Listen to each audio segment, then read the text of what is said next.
Ya ụmụ ibe ekene m ụnụ ụmụ ibe nwanne ụnụ nwoke nọ nso ekene ụnụ ọmụ bụ nọ nso ejirikari consulting manager and CEO of Young Business Consultant. Ụmụ ibe a sị na a na-akpụ isi a na-akpụ afụ ọnụ. Our goal is the development of Igbo land. Ihe anyị ga-ewetara n'ụbọchị nke tata bụ ihe gbasara Igbo religious knowledge. Igbo religious knowledge. Tupu anyị na-aga n'ihu, aga m emetụgodo aka na old version.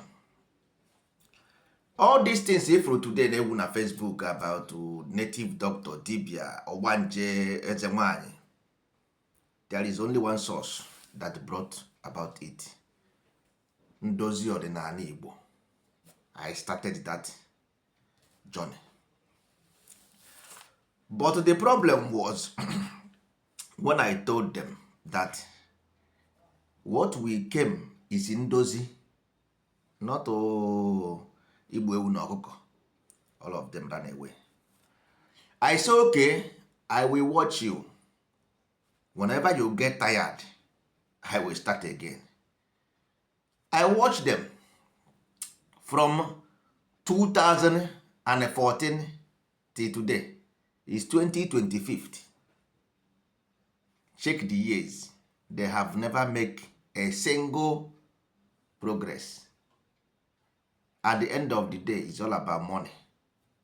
Buying house, buying car. This is why you say this is not tradition.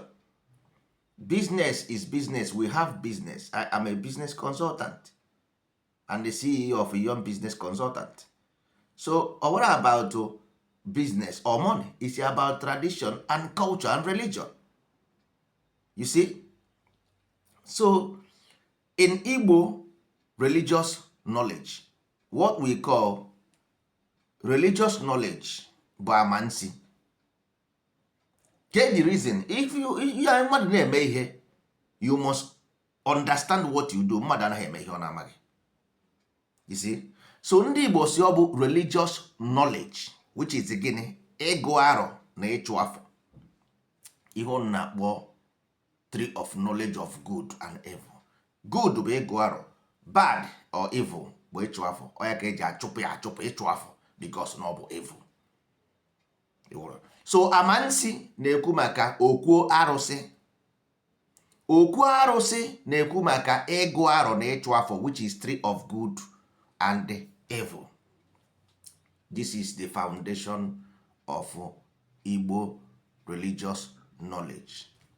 So ịbịa na this tree of knowledge, how will you separate these things? Because ebefe na-ejegodi n'ọdịnala, ị ga-ebu ụzọ gaa amansi.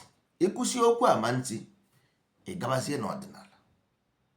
Because ọdịnala na-ekwu maka religion, but amaala na-ekwu maka religious community, which is the belief system.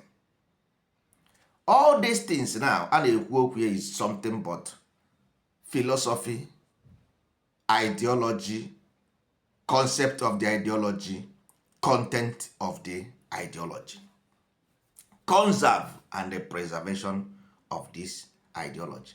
So ihe anyị ga-eme bụ, as we did before, resurrection of ordinary part 1, part 2, part 3, we will start again, but now based on Igbo religious knowledge part 1, so that each one of them will be 5 minutes. After we 5 minutes, then we cut it off. Then to the next section, part 2, part 3, part 4, until we get to the last of the religious knowledge. Before we begin the religious community, we have to talk about the knowledge before, because mmadụ anaghị eme ihe ọ na-amaghị. If you go to some people will begin to, when I begin to, gwa na-ekwu maka ọdịnala, all of them ọdịnala, I stop all of them close and begin to gbuo ewu na ọkọ talk nonsense. Now it's about amansi. After amansi, anyị aga na amaala. After amaala, anyị aga na ama igwe. So for now, ihe anyị na-emegodi bụ religious knowledge. Okwu arụsị, ife arụsị, ịma mmụọ na iti mmụọ, ọ ihe anyị ga-ewetara ụnụ in the next chapter of this episode. Ya dịrị na mmụọ ibe.